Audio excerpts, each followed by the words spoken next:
Double engine സർക്കാരിൻ്റെ നേട്ടങ്ങൾ തിരുവല്ലയിൽ കൊണ്ടുവരും എന്ന് പ്രഖ്യാപിക്കുമ്പോൾ ഇവിടുത്തെ ജനങ്ങൾ പ്രതീക്ഷിക്കുന്നത് ഒരു കൈനറ്റിക് എനർജിയുള്ള ചെറുപ്പക്കാരനായ ഒരു MLA ആണ്. തിരുവല്ല നിയമസഭാ നിയോജക മണ്ഡലത്തിലെ അനൂപ് ആൻ്റണിയാണ് NDAയുടെ സ്ഥാനാർത്ഥിയായിട്ട് മത്സരിക്കുന്നത്.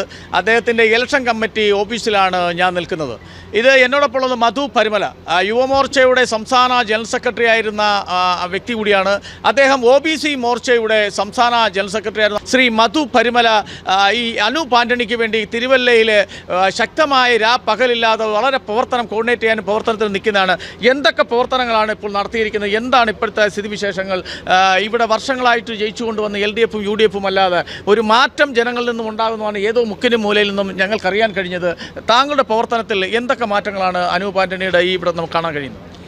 തിരുവല്ലയിൽ വളരെ ശക്തമായ പ്രവർത്തനമാണ് ഭാരതീയ ജനതാ പാർട്ടിയും ദേശീയ ജനാധിപത്യ സഖ്യവും മുമ്പോട്ട് വച്ചിട്ടുള്ളത്. അതിൻ്റെ പ്രധാനമായ കാരണം എന്ന് പറയുന്നത് കഴിഞ്ഞ 20 വർഷക്കാലമായി തിരുവല്ലയുടെ MLA തുടർച്ചയായി ഒരാളാണ്. ആ തുടർച്ചയായി 20 വർഷക്കാലം MLA ആയിട്ടിരുന്ന് ചത്തതിനൊക്കുമേ ജീവിച്ചിരിക്കലും എന്ന അവസ്ഥയാണ് തിരുവല്ലയുടെ വികസന പ്രവർത്തനങ്ങൾ, തിരുവല്ലയുടെ ജനപ്രതിനിധി. അതിനൊരു മാറ്റമുണ്ടാക്കാൻ വേണ്ടിയാണ് ഈ തെരഞ്ഞെടുപ്പിൽ ദേശീയ ജനാധിപത്യ സഖ്യം അനൂപ് ആൻ്റണിയിലൂടെ ശ്രമിച്ചുകൊണ്ടിരിക്കുന്നത്. ഞങ്ങൾ ഈ തെരഞ്ഞെടുപ്പിൽ തിരുവല്ലയുടെ വികസന പ്രവർത്തനങ്ങളാണ് പ്രധാനമായും ജനങ്ങളുടെ മുമ്പിൽ ചർച്ചയ്ക്ക് വെച്ചിട്ടുള്ളത്. തിരുവല്ല എന്ന് പറയുന്ന പ്രദേശം ഒരു അപ്പർ കുട്ടനാടൻ മേഖല ഉൾക്കൊള്ളുന്ന ഒരു സമതല മേഖലയും അതേപോലെ തന്നെ ഒരു മലയോര മേഖലയുമാണ്. ഈ സമതല മലയോര മേഖലയുടെ വികസനം എന്ന് പറയുന്നത് ഇന്ന് മരവിച്ചിരിക്കുകയാണ്. 20 വർഷം മുമ്പ് തിരുവല്ല എന്തായിരുന്നോ അത് മാത്രമാണ് ഇന്നും തിരുവല്ല. ഒരു മാറ്റവും ഉണ്ടാക്കാൻ ഇവിടെ ദൈനംദിന ജീവിതവുമായി ബന്ധപ്പെട്ട മനുഷ്യരുടെ വിഷയങ്ങൾ അഡ്രസ്സ് ചെയ്യാൻ കഴിഞ്ഞ 20 വർഷക്കാലമായി തിരുവല്ലയുടെ MLAക്ക് കഴിഞ്ഞിട്ടില്ല.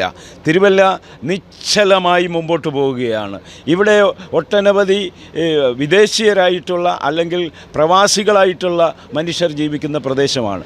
അവരുടെ പണമാണ് തിരുവല്ലയിൽ ഇന്നീ കാണുന്ന കെട്ടിടങ്ങളും ഇന്നീ കാണുന്ന വികസനവുമൊക്കെ ഈ പ്രവാസികളായിട്ടുള്ള മലയാളികളുടെ സംഭാവനയാണ്. അതല്ലാതെ കേരളത്തിൻ്റെ ഗവൺമെൻറ്റിൻ്റേതായിട്ടോ അല്ലെങ്കിൽ തിരുവല്ലയിലെ ജനപ്രതിനിധിയുടേതായിട്ടോ ഒന്നുമില്ല. തിരുവല്ലയെ സംബന്ധിച്ചിടത്തോളം നാനാമുഖങ്ങളായ പ്രശ്നങ്ങൾ ഫേസ് ചെയ്യുന്നുണ്ട്. പക്ഷേ അത് അഡ്രസ്സ് ചെയ്യാൻ തിരുവല്ലയിൽ ഒരു MLA ഇല്ല എന്ന് പറയേണ്ട അവസ്ഥയാണ് ഇന്ന് തിരുവല്ലയിലെ ജനങ്ങൾക്കുള്ളത്. തിരുവല്ലയിലെ മലയോര മേഖലകളിലും അതേപോലെ തന്നെ അപ്പർ കുട്ടനാടൻ മേഖലയിലും കുടിവെള്ളം കിട്ടാനില്ലാത്ത അവസ്ഥ വേനൽക്കാലം അതിരൂക്ഷമാണ്. അതേപോലെ തന്നെ ഇൻഫ്രാസ്ട്രക്ചർ ഡെവലപ്മെൻറ്റ്സ് തിരുവല്ലയിൽ ഒന്നും നടക്കുന്നില്ല. തിരുവല്ലയുടെ വികസനത്തെക്കുറിച്ച് MLA പറയുമ്പോൾ അദ്ദേഹത്തിൻ്റെ വികലമായ വികസനത്തിൻ്റെ ചില കാഴ്ചകൾ നമുക്ക് കാണാൻ കഴിയും. അത് തിരുവല്ലയുടെ യാത്ര ചെയ്യുന്ന ബൈപ്പാസിൽ യാത്ര ചെയ്യുന്നവർക്കറിയാം. തിരുവല്ല ഒരു ബൈപ്പാസ് എന്ന് പറഞ്ഞാൽ എന്താണ് എന്നതിൻ്റെ അർത്ഥത്തെ തന്നെ മലിനമാക്കുന്നതാണ് തിരുവല്ല ബൈപ്പാസ്.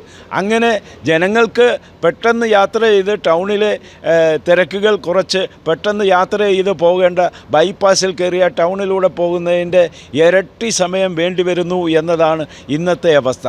അതേപോലെ അദ്ദേഹം പറയുന്ന പല വികസനങ്ങളും വികലമായിട്ടുള്ളതും ദീർഘവീക്ഷണമില്ലാത്തതും ജനങ്ങൾക്ക് ഉപകാരപ്രദമല്ലാത്തതുമായ പല കാര്യങ്ങളുമാണ് ചെയ്തു വച്ചിരിക്കുന്നത് എന്ന ദുഃഖസത്യമാണ് നമ്മൾ ഇന്ന് ഫേസ് ചെയ്തുകൊണ്ടിരിക്കുന്നത്. അതുകൊണ്ട് തിരുവല്ലയിൽ ഒരു വലിയ മാറ്റം വേണം. തിരുവല്ലയെക്കുറിച്ച് പഠിച്ച്, തിരുവല്ല ജനങ്ങളെക്കുറിച്ച് പഠിച്ച്, ഇവിടുത്തെ ആവശ്യകതകളെക്കുറിച്ച് പഠിച്ച് ചുറുചുറുക്കുള്ള ഒരു ചെറുപ്പക്കാരനാണ് ഇന്ന് തിരുവല്ലയെ ഭാരതീയ ജനതാ പാർട്ടിയും ദേശീയ ജനാധിപത്യ സഖ്യത്തിൻ്റെയും സ്ഥാനാർത്ഥിയായിട്ട് മത്സരിക്കുന്നത്.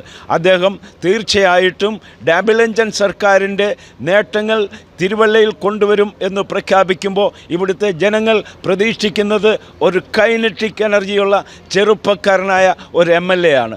അതുകൊണ്ട് തന്നെ ഈ തെരഞ്ഞെടുപ്പിൽ ഭാരതീയ ജനതാ പാർട്ടിയും ദേശീയ ജനാധിപത്യ സഖ്യവും ജയിച്ചിരിക്കും. അതിന് യാതൊരു മാറ്റവുമില്ല. ഒരു വലിയ മുന്നേറ്റം തിരുവല്ലയ്ക്ക് വേണ്ടി ഭാരതീയ ജനതാ പാർട്ടിയും ദേശീയ ജനാധിപത്യ സഖ്യവും നടത്തിക്കഴിഞ്ഞിരിക്കുന്നതാണ്. അതാണ് നിങ്ങൾക്ക് ഈ തിരുവല്ല മണ്ഡലത്തിൽ എവിടെ യാത്ര ചെയ്യാനും കാണാൻ കഴിയുന്നത്. നന്ദി, അല്പനേരം നമ്മളോട് പ്രതികരിച്ചതിന്.